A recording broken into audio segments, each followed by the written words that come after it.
ചെമ്പനീർ പൂവിൻ്റെ നമുക്ക് അടുത്ത അപ്കമിങ് എപ്പിസോഡിലേക്ക് കടക്കാം. ഇന്നലെ ഇപ്പോൾ നമ്മൾ കണ്ടത് സച്ചിയുടെ വെഡ്ഡിങ് ആനിവേഴ്സറി, സച്ചിയുടെ രേവതിയുടെ വെഡ്ഡിങ് ആനിവേഴ്സറിക്ക് ശരത്താണ് ഷർട്ട് എടുത്ത് കൊടുക്കുന്നതെന്ന് അറിഞ്ഞിട്ട് ആ ഷർട്ട് വലിച്ചെറിഞ്ഞ് കളഞ്ഞിട്ട് വരുന്നതും അതുപോലെ അതിന് തുടർന്നുണ്ടായിട്ടുള്ള പ്രശ്നങ്ങളുമാണ്. അപ്പോൾ വരണ വഴി പുതിയൊരു ഷർട്ട് മേടിച്ചിട്ടിട്ടാണ് വന്നത്. അപ്പോൾ ഇത് കണ്ടിട്ട് ചന്ദ്രയ്ക്കും ശ്രുതിക്കും ഡൗട്ട് വരികയാണ്. ഇവ മറ്റൊരു ഷർട്ടാണല്ലോ ഇട്ടിരുന്നത്, തിരിച്ചു വരുമ്പോൾ എന്താ ഈ ഷർട്ട് എന്ന് ചോദിക്കുകയാണ് ചന്ദ്ര. അപ്പോഴേക്കും സച്ചി പറയുകയാണ് അത് പിന്നെ ഷർട്ടിൽ ചായ വീണതാണ് എന്ന് പറയുകയാണ്. ഇതേസമയം രേവതിയും പറയുകയാണ് ഷർട്ട് കീറി എന്നും പറയുന്നു. അപ്പോൾ രണ്ടുപേരും രണ്ട് തരത്തിലുള്ള മറുപടികളാണ് പറയുന്നത്. അപ്പോൾ ഇങ്ങനെ രണ്ട് മറുപടി കിട്ടുമ്പോൾ ചന്ദ്ര പറയുകയാണ് എന്തോ ഉണ്ടല്ലോ എന്ന് ചിന്തിക്കുകയാണ്. ഈ സമയത്ത് ശ്രുതിയും പറയുകയാണ് ആൻറ്റി ഇവർ പറയുന്നത് എനിക്കങ്ങ് വിശ്വാസമാവുന്നില്ല, എന്തോ കാര്യമായിട്ടുള്ള കാര്യം അവിടെ നടന്നിട്ടുണ്ട് എന്ന് പറയുകയാണ്. അപ്പോൾ ചന്ദ്ര പറയുന്നുണ്ട് എനിക്ക് തോന്നുന്നില്ല എന്ന് പറയുമ്പോഴേക്കും അവിടെ മുത്തശ്ശി ഉള്ളതുകൊണ്ട് മുത്തശ്ശി പറയുകയാണ് ചന്ദ്രേ നിനക്കിപ്പോൾ എന്ത് തോന്നിയാൽ എന്താ, നീ അടുക്കളയിലേക്ക് പോകും, കുറച്ച് കാര്യങ്ങളൊക്കെ ഉണ്ടെന്ന് പറയുകയാണ്. അപ്പോൾ ദേഷ്യവും വരുന്നുണ്ട്. അടുത്ത സീനിലാണെങ്കിൽ നമ്മുടെ രേവതി ആകെ ഡെസ്പായിട്ട് വന്നിട്ട് കിച്ചണിൽ നിൽക്കുകയാണ്. അപ്പോൾ ശ്രുതി വന്നിട്ട് രേവതിയോട് പറയുകയാണ് അല്ല രേവതി, നിൻ്റെ വീട്ടിലേക്ക് സച്ചി പോയപ്പോൾ ഒരു ചുവന്ന കളറിൽ ഷർട്ടാണല്ലോ ഇട്ടിട്ട് പോയത്, എന്തോ സംഭവിച്ചിട്ടുണ്ടല്ലേ എന്ന് പറയുകയാണ്. എന്താ കാര്യം എന്ന് അറിയാനായിട്ട് അവരാകെ ആകാംക്ഷയോടെ നിൽക്കുകയാണ്. എന്തായാലും രേവതി തുറന്നു പറഞ്ഞേക്ക്. ഇത് കേൾക്കുന്നത് രേവതിക്ക് അങ്ങ് ദേഷ്യം വരികയാണ്. അപ്പോൾ രേവതി പറയണം ആവശ്യമില്ലാത്ത കാര്യങ്ങളൊന്നും നിങ്ങൾ അറിയേണ്ട കാര്യമില്ല, നിങ്ങൾ എന്തറിഞ്ഞിട്ടാണ് ഇങ്ങനെയൊക്കെ പറയുക, എൻ്റെ വീട്ടിലെ കാര്യം അത് എൻ്റെ വീട്ടിലെ കാര്യം മാത്രമാണ്, അത് നിങ്ങൾ അറിയേണ്ട കാര്യമില്ല എന്ന് പറയുകയാണ്. ഞാനും എൻ്റെ ഭർത്താവും എൻ്റെ കുടുംബക്കാരും തമ്മിലുള്ള പ്രശ്നം നിങ്ങൾ എന്തിനാണ് അറിയുന്നത്. ഇത് കേൾക്കുന്ന ശ്രുതി പറയുന്നു ഓ ഇപ്പം രേവതിക്ക് വിഷമമുണ്ടല്ലേ, ഇതുപോലെ തന്നെയാണ് രേവതി ചെയ്ത എന്തെങ്കിലും കാര്യങ്ങൾ രേവതിയുടെ വീട്ടിൽ പറയുമ്പോൾ രേവതിയുടെ അമ്മ വന്നിരുന്നുകൊണ്ട് എന്നോട് ഈ കാര്യങ്ങളൊക്കെ ചോദിക്കുമ്പോൾ എനിക്കുണ്ടാവുന്ന വിഷമവും മാത്രമല്ല എൻ്റെയും സുധിയുടെയും ജീവിതത്തിൽ ഓരോരോ കാര്യങ്ങൾ സച്ചി കയറി ഇടപെടുമ്പോഴും ഞങ്ങൾക്ക് ഇത് തന്നെയാണ് തോന്നുന്നത്. ഇപ്പോൾ രേവതിക്ക് മനസ്സിലാവുന്നുണ്ടോ മറ്റുള്ളവരുടെ ജീവിതത്തിൽ ആവശ്യമില്ലാതെ കയറി ഇടപെടരുത് എന്നുള്ളത്, ബുദ്ധിമുട്ട് എന്താണെന്നുള്ളത്. അതുകൊണ്ട് തന്നെ രേവതി ഇതിൽ നിന്ന് ഇടപെടരുത്, ഇനി ഒരു കാര്യത്തിലും ഇടപെടാൻ വരരുതെന്ന് പറയുകയാണ്. നമ്മളെല്ലാവരും തന്നെ ചേട്ടനനിയന്മാരുടെ ഭാര്യമാരാണ്, നമ്മളെല്ലാവരും ഒരു വീട്ടിൽ തന്നെയാണ്. പക്ഷേ നമുക്കെല്ലാവർക്കും തനിച്ച് കുടുംബങ്ങളുണ്ട്. അതുകൊണ്ട് തന്നെ ഇനി മേലാൽ എൻ്റെ കാര്യങ്ങളിലേക്ക് കണ്ണി കണ്ടോട് നടന്ന് ഒരുപാട് കഥകൾ ഉണ്ടാക്കാനോ പറയാനോ ഒന്നും രേവതി നിൽക്കണ്ട എന്ന് പറയുകയാണ്. അപ്പോൾ നമ്മുടെ ശ്രുതി പോവുകയാണ്. അപ്പോൾ ഈ രേവതി ഇത് പറഞ്ഞുകൊണ്ട് വിഷമിച്ചിങ്ങനെ നിൽക്കുകയാണ്. അടുത്ത സീനിൽ കാണിക്കുന്നത് വർഷയാണ്. വർഷ പറയുകയാണ് എന്തായാലും അവർക്കൊരു സർപ്രൈസ് ഉണ്ടല്ലോ, ആ സർപ്രൈസ് എടുക്കാൻ പോകണമെന്ന് പറയണം. അല്ല വർഷ നീ ഇത് ഇങ്ങോട്ട് എടുക്കപ്പെട്ടിട്ട് ഒരു സർപ്രൈസ് ആണെന്ന് പറഞ്ഞിട്ടാണ് പോകുന്നത്, അത് വരുമ്പോൾ കണ്ടാൽ മതി. നമ്മുടെ ശ്രീകാന്ത് ശ്രുതിയോട് പറയുന്നത് ഡെക്കറേഷനുള്ള ആൾക്കാരൊക്കെ വരും, അപ്പോൾ നല്ല രീതിയിൽ ഡെക്കറേറ്റ് ഒക്കെ ചെയ്യുന്നുണ്ടോ നീ നോക്കണമെന്ന് പറയണം. അപ്പോൾ ശ്രുതി പറയുന്നത് ഞാനെന്തിനാണ് നോക്കുന്നത്, ഞാനെന്ത് നോക്കാൻ നല്ലതാണെന്നൊക്കെ. അപ്പോൾ നമ്മുടെ ശ്രീകാന്ത് പറയും എൻ്റെ പൊന്നു ശ്രുതി അവരോട് പറഞ്ഞു കൊടുത്താൽ മതി കാര്യങ്ങളൊക്കെ, വെറുതെ ഒന്ന് നോക്കിയാൽ മതി, വേറൊന്നും ചെയ്യാനില്ലെന്ന് പറഞ്ഞിട്ട് ശ്രീകാന്ത് അവിടെ നിന്ന് പോവുകയാണ്. അടുത്ത സീനിൽ കാണിക്കുന്നത് ഡെക്കറേഷനൊക്കെ ചെയ്തിരിക്കുന്ന ഹാളിൽ തന്നെ അപ്പോൾ ബാമ പറയുകയാണ് എന്ത് ഭംഗിയായിട്ടല്ലേ ഡെക്കറേഷനൊക്കെ ചെയ്തിരിക്കുന്നത്. അവിടെ നിന്നുകൊണ്ട് തന്നെ രേവതിയും സച്ചും അതുപോലെ രവീന്ദ്രനും ഒക്കെ ഫോട്ടോ എടുക്കുന്നുണ്ട്. അപ്പോൾ ഈ സമയത്ത് മുത്തശ്ശി വന്നിട്ട് രേവതിയോട് ചോദിക്കുകയാണ് അല്ല മോളുടെ അച്ഛനും അമ്മയൊക്കെ വരുമെന്ന് പറഞ്ഞില്ല, അവരാരും വരുന്നില്ലേ. അപ്പോൾ രേവതിയോട് ചോദിക്കുമ്പോൾ രേവതി പറയണം വരും, അമ്മയും അനിയത്തിയും രാത്രിയാകുമ്പോഴേക്കും വരുമെന്ന് പറഞ്ഞിട്ടുണ്ട്. പിന്നെ ചന്ദ്ര ചോദിക്കുകയാണ് എന്തിനാ അവർ രാത്രി എന്തിനാ ഇങ്ങോട്ട് കെട്ടിയെടുക്കുന്നതെന്ന് ചോദിക്കുകയാണ്. അപ്പോൾ മുത്തശ്ശി ചോദിക്കുകയാണ് എന്താ ചന്ദ്ര അവരോട് വരുന്നതുകൊണ്ട് നിനക്കെന്താ പ്രശ്നമെന്ന് ചോദിക്കുകയാണ്. അപ്പോൾ ചന്ദ്ര പെട്ടെന്ന് അടങ്ങുകയാണ്, രേവതിയോട് സച്ചിയോടും പറയുകയാണ്. അപ്പോൾ മുത്തശ്ശി ഒരുപാട് നന്ദി പറയുകയാണ് വിവാഹ വാർഷികം ഇതുപോലെ ഭംഗിയായത്, അതുപോലെ അടുത്ത വർഷം നിങ്ങളുടെ കയ്യിലൊരു കുഞ്ഞു കൂടെ വേണമെന്ന് പറയുന്നത്. ഇത് കേൾക്കുന്ന ചന്ദ്രയ്ക്ക് ഒട്ടും ഇഷ്ടപ്പെടുന്നില്ല. ചന്ദ്രയുടെ മുഖം പെട്ടെന്ന് മാറുകയാണ്. എന്താണാവോ ചന്ദ്രേ നിൻ്റെ ശ്രുതിയുടെ മുഖം പെട്ടെന്ന് മാറിയത്, അല്ല ഈ വീട്ടിലെ മൂത്ത മകൾ ശ്രുതിയാണല്ലോ, അപ്പോൾ ഏറ്റവും ആദ്യത്തെ കുഞ്ഞു ശ്രുതിക്കാണല്ലോ ഉണ്ടാവേണ്ടത് എന്ന് പറയുകയാണ്. അപ്പോൾ മുത്തശ്ശി പറയുകയാണ് അത് ശരി തന്നെയാണ്, ഈ വീട്ടിലെ ഏറ്റവും മൂത്തത് ശ്രുതി തന്നെയാണ്, മൂത്ത മരുമകൾ ശ്രുതി തന്നെയാണ്. പക്ഷേ ശ്രുതിയെക്കാളും മുന്നേക്ക് ഈ വീട്ടിലേക്ക് കയറി വന്നവളാണ് രേവതി. അങ്ങനെ നോക്കുമ്പോൾ രേവതിക്കല്ലേ ആദ്യം കുഞ്ഞ് ജനിക്കേണ്ടത്. ആരും മറയ്ക്കൊന്നും വേണ്ട, ആർക്കാണ് കുഞ്ഞ് ജനിക്കുന്നത് അവരുടെ പേരിലേക്ക് ഞാൻ 60 ഏക്കർ സ്ഥലം എഴുതി വയ്ക്കുമെന്ന് മുത്തശ്ശി പറയുകയാണ്. അപ്പോൾ ഇത് കേൾക്കുന്ന ചന്ദ്ര പറയുകയാണ് എന്തായാലും അത് ശ്രുതിക്ക് തന്നെ ഉണ്ടാവുകയുള്ളൂ എന്ന് പറഞ്ഞിട്ട് ചന്ദ്ര അങ്ങ് പോവുകയാണ് കേട്ടോ. അടുത്ത സീനിൽ കാണിക്കുന്നത് നമ്മുടെ ശ്രീകാന്തും വർഷയും കൂടെ കേക്കുമായിട്ട് കയറി വരികയാണ്. ഈ വലിയൊരു കേക്കാണ്, ഒരു 7 കിലോ ഉണ്ടാവും ആ കേക്ക്. ഇത് കാണുന്ന നമ്മുടെ അമ്മ പറയണേ ഇതെന്താടാ വലിയ തലോണിയാണോ പൊക്കിക്കൊണ്ട് വരുന്നത്. ഇത് കണ്ടിട്ട് ശ്രീകാന്ത് പറയണേ ഇത് കണ്ടിട്ട് തലോണിയാണോ പറയുന്നത് കേക്കാടാ എന്ന് പറയാണ്. വെഡിങ് ആനിവേഴ്സറി ഇല്ലേ, കേക്കൊക്കെ ഉണ്ട് എന്ന് പറഞ്ഞിട്ട് അവർ കേക്ക് അവിടെ കൊണ്ടുവന്ന് വെക്കുകയാണ്. നമ്മുടെ ശ്രുതിക്ക് ഭയങ്കര കൊതി വരികയാണ്. ശ്രുതി പറയും, ഇപ്പം തന്നെ കേക്ക് മുറിക്കുമോ, എപ്പോഴാണ് കേക്ക് മുറിക്കുന്നത്, ഇത് ഏത് ഫ്ലേവറാണ് എന്നൊക്കെ ശ്രുതി ചോദിക്കുകയാണ്. അപ്പോഴേക്കും നമ്മുടെ ശ്രുതി പറയണം, ശ്രുതി ആ കേക്ക് അതുപോലെ തന്നെ അവിടെ വെച്ചേക്ക് പോന്നെന്ന് പറയുകയാണേ. അപ്പോഴേക്കും സച്ചി പറയാണ്, കണ്ടടാ അവന് തിടുക്കായി, കേക്ക് തിന്നാനുള്ള തിടുക്കം, അതിന് സമയമുണ്ടടാ, അപ്പോഴേ മുറിക്കുന്നുള്ളൂ എന്ന് പറയുകയാണ്. അങ്ങനെ ഇവരിങ്ങനെ സംസാരിച്ചുകൊണ്ടിരിക്കുകയാണ്. അങ്ങനെ ഈ സമയത്ത് അടുത്ത സീനിൽ കാണിക്കുന്നത് നമ്മുടെ ചിട്ടിയാണ്. ശരത്തിൻ്റെ ആ ഒരു കൊള്ളില്ലാത്തൊരു ഫ്രണ്ടില്ലേ, അവനെയാണ് കാണിക്കുന്നത്. അപ്പോൾ അവനാണെങ്കിൽ ജയിലിൽ നിന്ന് ഇറങ്ങിയിട്ടുണ്ട്. അപ്പോൾ ചിട്ടിയോട് നമ്മുടെ ശരത്ത് പറയുകയാണ്, എന്തായാലും നീ ജയിലിൽ നിന്ന് ഇറങ്ങിയല്ലോ, എനിക്ക് സമാധാനം എന്ന് പറയണം. അപ്പോൾ ചിട്ടി പറയാണ്, എൻ്റെ പൊന്നു ശരത്തേ, സത്യം പറയാലോ, നീ എന്നെ എങ്ങാനും തെറ്റിദ്ധരിക്കുമെന്ന് പേടിച്ചു പോയി. ഞാനായിരിക്കും ആ വീഡിയോ ലീക്ക് ചെയ്തതെന്ന് നിനക്ക് തോന്നിക്കാണും എന്നൊക്കെ ഞാൻ ചിന്തിച്ചിട്ട് പോയി. എന്തായാലും ഞാൻ പറഞ്ഞത് ആ ചെക്കനോട് വീഡിയോ ഒന്നും ലീക്ക് ചെയ്യരുതെന്ന്. അങ്ങനെ അവൻ എന്തായാലും നല്ല അടി വെച്ച് കൊടുത്ത് പറഞ്ഞു കൊടുത്തില്ലേ എന്ന് ചോദിക്കുകയാണ്. പക്ഷേ അത് വേറൊരു തലയിൽ കെട്ടി വെക്കുകയും ചെയ്യുകയാണ്. അപ്പോൾ ഇത് കേൾക്കുന്ന കൂട്ടുകാരൊക്കെ പറയുകയാണ്, അവനെ നല്ല പോലെ അടിച്ച് പറഞ്ഞു വിട്ടിട്ടുണ്ട്. എന്തായാലും സോറിയിടാ, ഞാൻ കാരണം നിൻ്റെ ചേട്ടന് ചേച്ചിക്കുമൊക്കെ ബുദ്ധിമുട്ടുണ്ടായല്ലോ എന്ന്. കാര്യം എന്തൊക്കെ പറഞ്ഞാൽ ഞാനും സച്ചിയും തമ്മിൽ ചേരില്ല, പക്ഷേ സച്ചി നിൻ്റെ അളിയനാണല്ലോ, നിൻ്റെ പെങ്ങൾക്ക് ദോഷം വരുന്ന ഒരു കാര്യവും ഞാൻ ചെയ്യില്ല. നിൻ്റെ ചേച്ചി എന്ന് പറഞ്ഞാൽ എൻ്റെയും കൂടെ ചേച്ചിയാണല്ലോ, അങ്ങനെ നീ ക്ഷമിക്കുമെന്ന് പറയണം. അപ്പോഴേക്കും ശരത്ത് പറയണം, എന്തിനാടാ നീ എന്നോട് ക്ഷമ ചോദിക്കുന്നത്, നിന്നെക്കുറിച്ച് എനിക്ക് നല്ല പോലെ അറിയാം, നീ എൻ്റെ ഏറ്റവും അടുത്ത സുഹൃത്തല്ലേ, നീ ഒരിക്കലും എൻ്റെ കുടുംബത്തിന് പ്രശ്നം ഉണ്ടാകുന്ന ഒരു കാര്യം ചെയ്യില്ലെന്ന് എനിക്കറിയാം. എന്ത് തന്നെയാണെങ്കിലും സംഭവിക്കാനുള്ളത് സംഭവിച്ചു പോയി. എടാ പറഞ്ഞിട്ട് എന്താ കാര്യം, ഇന്ന് ചേച്ചിയുടെ ചേട്ടൻ്റെ വെഡ്ഡിങ് ആനിവേഴ്സറിയാണ്. ഞാനാണെങ്കിൽ അളിയനൊരു ഷർട്ട് എടുത്ത് കൊടുത്തു. പക്ഷെ ഞാനാണ് ആ ഷർട്ട് വാങ്ങിച്ചു കൊടുത്തതെന്ന് അറിഞ്ഞിട്ട് അളിയൻ ആ ഷർട്ട് വലിച്ചു കീറി അവിടെ എറിഞ്ഞിട്ട് പോയടാ. ആകെ വിഷമമായിപ്പോയി. അപ്പോഴേക്കും ചിട്ടി ചോദിക്കുകയാണ്, അത് ശരി, ഇന്നാണോ നിൻ്റെ ചേച്ചിയുടെ ചേട്ടൻ്റെ വെഡ്ഡിങ് ആനിവേഴ്സറി, എന്നിട്ട് നീ ഇങ്ങനെ നിൽക്കുകയാണോ ഇവിടെ, നിനക്കെന്താണ് ആഘോഷങ്ങളൊന്നും ഇല്ലേ, ആഘോഷ പരിപാടികളൊന്നും വെച്ചിട്ടില്ലേ, പോടാ, ആഘോഷ പരിപാടികളൊക്കെ വെച്ചിട്ടുണ്ട്, നല്ലൊരു പാർട്ടി ഉണ്ട് ചേച്ചിയുടെ വീട്ടിലാണ്, അതുകൊണ്ട് തന്നെ അമ്മയും അനിയത്തിയും പോകുമെന്ന് പറയുകയാണ്. അപ്പോൾ ഇത് കേൾക്കുന്ന ശരത്തിനോട് ചിട്ടി പറയുകയാണ്, അവർ മാത്രമായിട്ട് എന്തിനാ പോകുന്നത്, നീയല്ലേ നിൻ്റെ വീട്ടിലെ ഏക ആൺതരി, നീയും കൂടെ പോ. ആ ഷർട്ട് വലിച്ചെറിഞ്ഞെന്നല്ലേ പറഞ്ഞത്, കോസ്റ്റ്ലി ആയിട്ടുള്ള മറ്റൊരു ഷർട്ട് കൂടി മേടിച്ചിട്ട് പോ, ചേച്ചിക്ക് വേണ്ടിയിട്ട് മാലയോ വളയോ ആഭരണങ്ങളോ എന്തെങ്കിലുമൊക്കെ നീ മേടിച്ചിട്ട് പോ, ഇനിയിപ്പോൾ ഫ്രൂട്ട്സ് ആയാലും മതി മേടിച്ചിട്ട് പോ എന്നൊക്കെ പറയണം. ഇതൊക്കെ ആയിട്ട് നീ അവരുടെ അടുത്തേക്ക് ചെല്ല്, എന്നാൽ മാത്രമേ നിൻ്റെ പെങ്ങൾക്കൊരു മര്യാദ ഉണ്ടാവുകയുള്ളൂ. മാത്രമല്ല നീ അങ്ങനെ പോവില്ല എന്ന് വെച്ചിട്ട് തീരുന്നതാണോ നിൻ്റെ ചേച്ചിയും തമ്മിലുള്ള ബന്ധം, ഒരമ്മയുടെ വയറ്റിൽ വളർന്നതല്ലേ നിങ്ങൾ രണ്ടുപേരും. എന്തായാലും നിൻ്റെ ചേച്ചിയുടെ വെഡ്ഡിങ് ആനിവേഴ്സറിക്ക് നിനക്ക് പോകാനുള്ള അവകാശമുണ്ട്, അധികാരമുണ്ട്, നീയാണ് നിൻ്റെ വീട്ടിലെ ഏക ആൺതരി, നീ പോയേ മതിയാവൂ എന്ന് പറഞ്ഞിട്ട് പറയുകയാണ്. ഇത് കേൾക്കുന്ന ശരത്തിന് തോന്നുകയാണ്, ശരിയാണ് ഇവൻ പറയുന്നത്, എന്തായാലും വൈകുന്നേരം ഞാനും പോവാം എന്ന് ശരത്ത് വിചാരിക്കുകയാണ്. അടുത്ത സീനിൽ കാണിക്കുന്നത് വൈകുന്നേരം പാർട്ടി തുടങ്ങാറായി. ആ സമയത്ത് നമ്മുടെ രേവതിയുടെ അമ്മയും അനിയത്തിയും വരികയാണ്. അമ്മയും അനിയത്തിയും കണ്ടപ്പോഴേക്കും സച്ചിക്ക് ഭയങ്കര സന്തോഷമായി. ചന്ദ്രയുടെ മുഖത്ത് വലിയ തെളിച്ചമൊന്നുമില്ല. നമ്മുടെ രവീന്ദ്രൻ ചോദിക്കുകയാണ്, അല്ല നിങ്ങളെന്താ ഇത്ര വൈകിപ്പോയത്, കുറച്ച് നേരത്തെ വന്നൂടായിരുന്നോ, വാ ഇരിക്ക്, വരാനായിട്ട് ബുദ്ധിമുട്ടൊന്നും ഉണ്ടായില്ലല്ലോ അല്ലേ, നിങ്ങൾ എങ്ങനെയാണ് വന്നത് എന്നൊക്കെയുള്ള വിശേഷങ്ങളൊക്കെ ചോദിക്കുകയാണ്. അപ്പോൾ നമ്മുടെ രേവതി ആണെങ്കിൽ അമ്മയുടെ കാലൊക്കെ തൊഴുത് ആശീർവാദം മേടിക്കുകയാണ്. മോളെ നീ സന്തോഷമായിട്ടിരിക്കുന്നു പറയുകയാണ്. അപ്പം നമ്മുടെ ചന്ദ്രയുടെ മുഖത്തിന് വലിയ തെളിച്ചമൊന്നുമില്ല. ഈ സമയത്ത് നമ്മുടെ ശ്രുതിയുടെ അമ്മയും വർഷയുടെ അമ്മയും വരികയാണ്.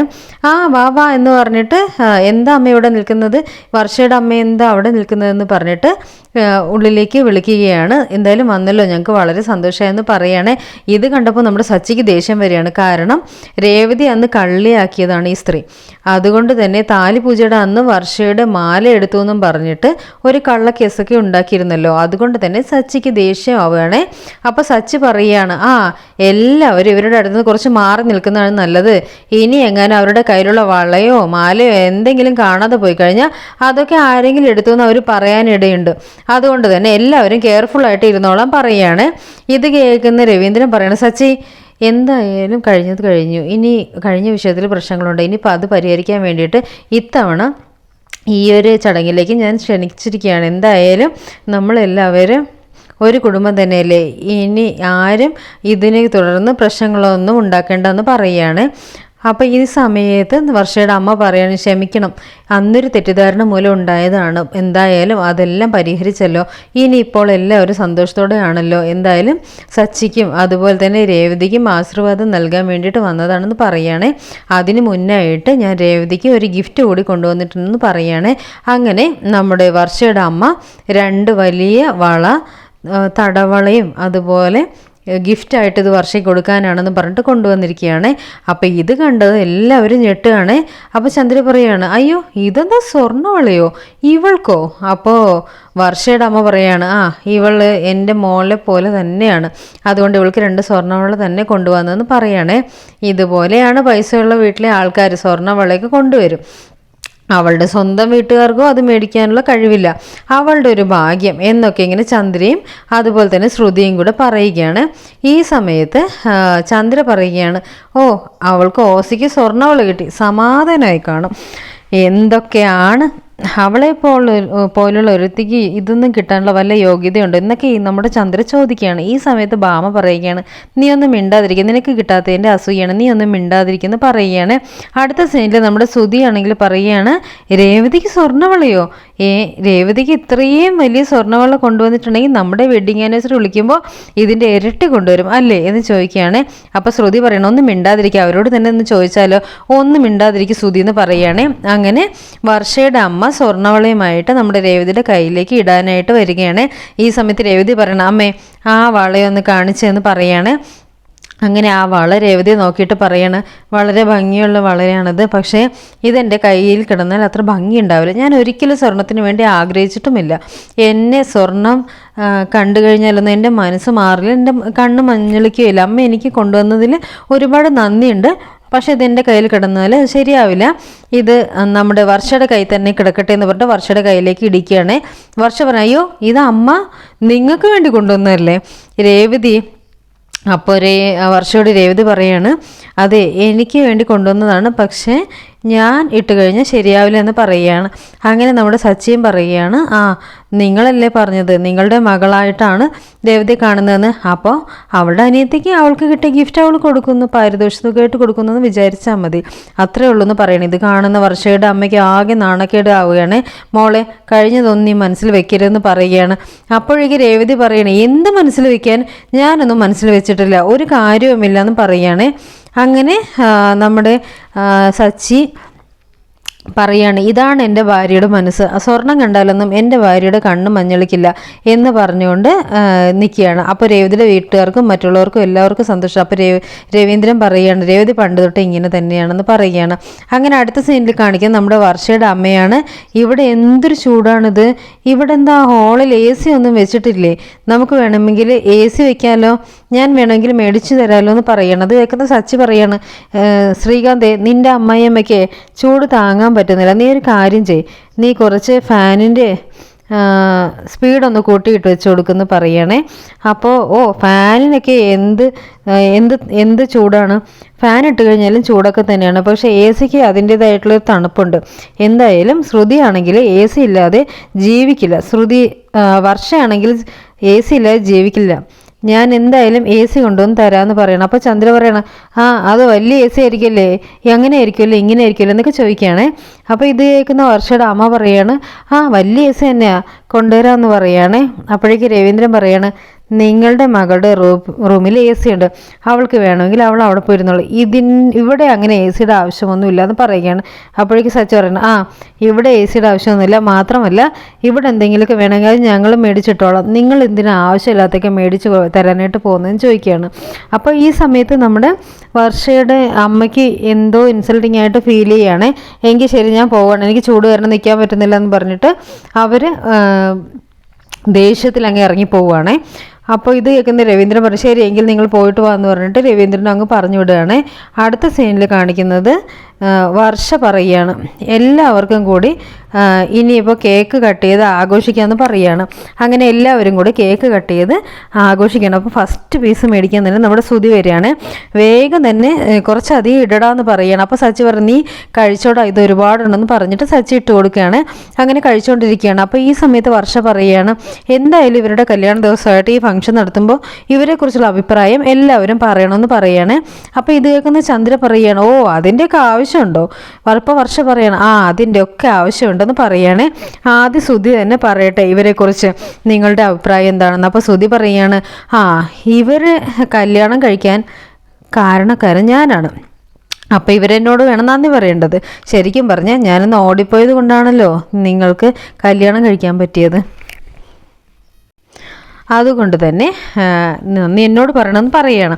അപ്പോൾ സച്ചി പറയണം ഓട്ടക്കാരൻ്റെ വിലാപം ഒന്ന് നിർത്തടാ ശ്രുതി എന്ന് പറയുകയാണേ. അടുത്ത സീനിൽ കാണിക്കുന്നത് നമ്മുടെ വർഷയാണ്. എന്തായാലും ശ്രുതി പറ ഇവരെക്കുറിച്ച് ഉള്ള അഭിപ്രായം. അപ്പോഴേക്കും ശ്രുതി പറയുകയാണ് ഒരു ഭർത്താവ് നല്ലതാവണമെങ്കിലും മോശമാവണമെങ്കിലും ഒരു ഭാര്യയെ കൊണ്ട് മാത്രമേ സാധിക്കുകയുള്ളൂ. തൻ്റെ ഭാര്യ നല്ലതാണെങ്കിൽ തൻ്റെ ഭാര്യ ഭർത്താവിനെ നല്ല രീതിയിൽ കൺട്രോൾ ചെയ്യുന്നുണ്ടെങ്കിൽ ആ ഭർത്താവ് ഒരിക്കലും മോശക്കാരനാവില്ല. അങ്ങനെ വെച്ച് നോക്കുമ്പോൾ നമ്മുടെ രേവതി സച്ചിയെ കൺട്രോൾ ചെയ്യുന്നില്ല. നല്ലൊരു ഉത്തമമായിട്ടുള്ള ഭാര്യ തന്നെയായിട്ടാണ് എനിക്ക് തോന്നുന്നില്ല. സച്ചിക്ക് ഇഷ്ടമുള്ളതൊക്കെ മറ്റുള്ളവരോട് പറയുകയും റൗഡിയെ പോലെ പെരുമാറുകയൊക്കെയാണ് സച്ചി ചെയ്യുന്നത്. അതുകൊണ്ടാണ് അങ്ങനെ പറയുന്നത് എന്ന് പറയുകയാണ്. അപ്പോഴേക്കും സച്ചി പറയുകയാണ് ഇതിലും വലുതൊന്നും പാർലമ്മയുടെ കയ്യിൽ നിന്ന് കിട്ടാനില്ലല്ലോ. അടുത്തതായിട്ട് ഓരോരുത്തരോടും ഇങ്ങനെ ചോദിക്കുകയാണ് രവീന്ദ്രൻ. അപ്പോൾ രവീന്ദ്രൻ പറയുകയാണ് എൻ്റെ മകൾ ഒരുപാട് മാറ്റി എനിക്ക് സന്തോഷമാണെന്നൊക്കെ പറയുകയാണ്. മുത്തശ്ശി ഏകദേശം ഇതേ അഭിപ്രായം തന്നെ പറയുകയാണ്. അപ്പോൾ അവസാനം ചന്ദ്രയിലേക്ക് എത്തുന്ന സമയത്ത് ഇവളുടെ അച്ഛൻ വണ്ടിക്കടിയിൽ പോയത് കൊണ്ടിട്ടാണല്ലോ ഇവൾ ധർമ്മ കല്യാണം നടത്തി ഇങ്ങോട്ട് വന്നത്. ഈ വീട്ടിലേക്ക് ഇതുപോലൊരു മരുമകൾ വന്ന് കയറുമെന്ന് ഞാനും വിചാരിച്ചു. പക്ഷെ ഒരു കാര്യം ഞാൻ പറയാം, രണ്ടുപേരും ഒരുപോലത്തെ സ്വഭാവമാണ്. കുപ്പി കയറ്റി മൂടി തന്നെ, ഇവൻ കുപ്പിയാണെങ്കിൽ അവൾ മൂടി തന്നെയാണ്. ഒരേപോലത്തെ പ്രകൃതമാണ്. രണ്ടിൻ്റെയും നാക്ക് ഒരുപോലെയാണ്. ഞാൻ വന്നു കയറിയപ്പോൾ വിചാരിച്ചു ഇവൾ പാവം പെണ്ണാണെന്നുള്ളത്. പിന്നെ മനസ്സിലായി അവൾ അത്ര പാവമൊന്നും അല്ല എന്നുള്ളത്. എന്തു തന്നെ ആണെങ്കിലും ഈ കുടുംബത്തെ നാലാൾ അറിയിച്ചത് അവളാണ്. അത് നല്ല രീതിയിലൊന്നുമല്ല. പൂക്കച്ചവടം തുടങ്ങി ആ പൂക്കാരി അമ്മയെന്ന് വിളിക്കുന്നത്. അതുപോലെ നാണക്കേടൊക്കെ എനിക്ക് ഒരുപാട് തന്നിട്ടുണ്ട്. പിന്നെ അവൾ എന്ത് നാണക്കേട് തന്നാലും ഇവൾക്ക് രണ്ടുപേർക്കും നല്ല തൊലിക്കെട്ടിയാണ്. ആരൊക്കെ എന്തൊക്കെ പറഞ്ഞാലും അവരുടെ ജീവിതം അവർ നല്ലതായിട്ട് ജീവിച്ചോളെന്ന് പറയുകയാണ്. ഇനി ഞാൻ നല്ലതാണോ പറഞ്ഞത് മോശമാണോ പറഞ്ഞത് ആർക്കറിയാം. അങ്ങനെ ചന്ദ്ര വിചാരിക്കുകയാണ്. എല്ലാം കഴിഞ്ഞിട്ട് രേവതിയുടെ അമ്മയോട് ചോദിക്കുകയാണ്. രേവതിയുടെ അമ്മ പറയുകയാണ് ആദ്യമൊക്കെ സച്ചിയുടെ പ്രകൃതം കണ്ടപ്പോൾ ഞാൻ ആകെ പിൽക്കാലത്ത് പിന്നെ സച്ചിയുടെ ഒരു പ്രകൃതം കണ്ടു കഴിഞ്ഞപ്പോൾ എനിക്ക് എൻ്റെ മകൾക്ക് കിട്ടാവുന്നതിൽ വെച്ച് ഏറ്റവും നല്ലൊരു ബന്ധമാണ് സച്ചിയാണെന്ന് എനിക്ക് മനസ്സിലായി. അങ്ങനെ അനിയത്തിയും ഏറെക്കുറെ ഇതുപോലെ തന്നെ അഭിപ്രായം പറയണം. അടുത്ത സീനിൽ കാണിക്കുന്നത് നമ്മുടെ വർഷയാണ്. വർഷ പറയുകയാണ് സച്ചിക്ക് കുറച്ച് ദേഷ്യം കാര്യങ്ങളൊക്കെ ഉണ്ട്. പക്ഷേ രേവതി എന്ന് വെച്ച് കഴിഞ്ഞാൽ തങ്കമാണ്. എൻ്റെ സിസ്റ്റർ തന്നെയാണ് രേവതി. ഈ വീട്ടിൽ ഞാൻ ഏറ്റവും സ്നേഹിക്കുന്നത് രേവതി തന്നെയാണ്. അപ്പോൾ ഐ ലവ് യു രേവതി എന്ന് പറഞ്ഞിട്ട് കെട്ടിപ്പിടിക്കുകയാണ് കേട്ടോ. സച്ചിയുടെ കൂടെ രേവതി എങ്ങനെയാണ് ജീവിക്കുന്നത് എന്നൊക്കെ പറയുകയാണ്.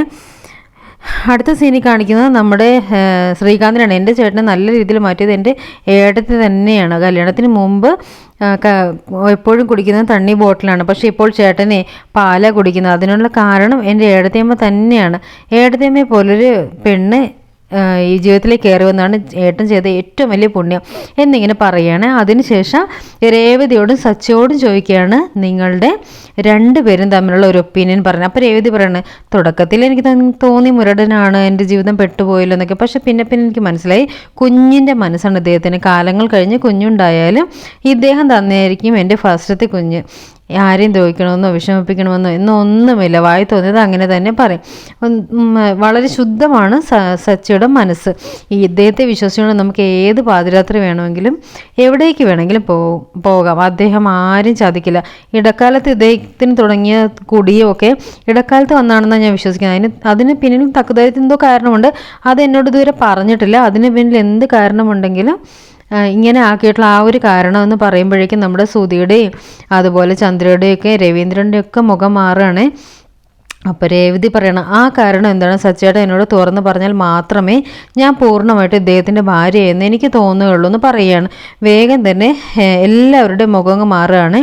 ഇവരെന്തോ കാര്യം ഒളിപ്പിക്കുന്നുണ്ട്. അപ്പോൾ സച്ചി പറയണത് അങ്ങനെയാണെങ്കിൽ നീ കാലാകാലം പൂർണ്ണമായിട്ടുള്ള മനസ്സിലാക്കുകയില്ല, നീ ആവശ്യമുള്ള കാര്യം മാത്രം പറ, നീ അല്ലെങ്കിൽ ഭാര്യ ആവുകയില്ല എന്ന് പറയും. അപ്പോൾ സച്ചി പറയണം രേവതി എൻ്റെ ജീവിതത്തിൽ വന്നതിന് ശേഷമാണ് എനിക്ക് പെട്ടെന്നൊരു മാറ്റം വന്നത്. എൻ്റെ ചേട്ടൻ തന്ന തൊല്ലയാണത് എനിക്ക്. ചേട്ടന് വേണ്ടി കല്യാണം ഉറപ്പിച്ചതാണ് ഇവളെ. പെട്ടെന്ന് ഞാൻ നോക്കുമ്പോൾ ചേട്ടൻ്റെ കല്യാണം എന്ന് പറഞ്ഞിട്ട് ഇവൾ എൻ്റെ റൂമിലാണ് വന്നത്. ഈ പെണ്ണിൻ്റെ തലയിലായല്ലോ എന്ന് വിചാരിച്ച് എൻ്റെ ജീവിതം കോഞ്ഞാട്ടായല്ലോ എന്നൊക്കെ വിചാരിച്ചതാണ്. പക്ഷേ സത്യം പറയാമല്ലോ, മറ്റുള്ളവരെല്ലാവരും റൗഡിയായിട്ട് നോക്കുമ്പോൾ രേവതിയുടെ കണ്ണിൽ മാത്രമാണ് ഞാൻ മറ്റെന്തോ ആയിട്ട് തോന്നിയത്. എനിക്ക് രേവതി നോക്കുന്ന നോട്ടം എനിക്ക് ഭയങ്കരമായിട്ട് ഇഷ്ടം തോന്നി. രേവതി എന്ന് പറയുകയാണ്. അപ്പോൾ അങ്ങനെയൊക്കെ അവർ പരസ്പരം ഇങ്ങനെ പുകഴ്ത്തിക്കൊണ്ടിരിക്കുന്ന സമയത്ത് നമ്മുടെ ശരത്ത് സച്ചിക്കുള്ള ഗിഫ്റ്റുമായിട്ട് രേവതിക്കുള്ള ഗിഫ്റ്റുമായിട്ട് വരുന്നത്. ഇത് കണ്ട് സച്ചിയുടെ മുഖം ആകെ മാറുകയാണ്.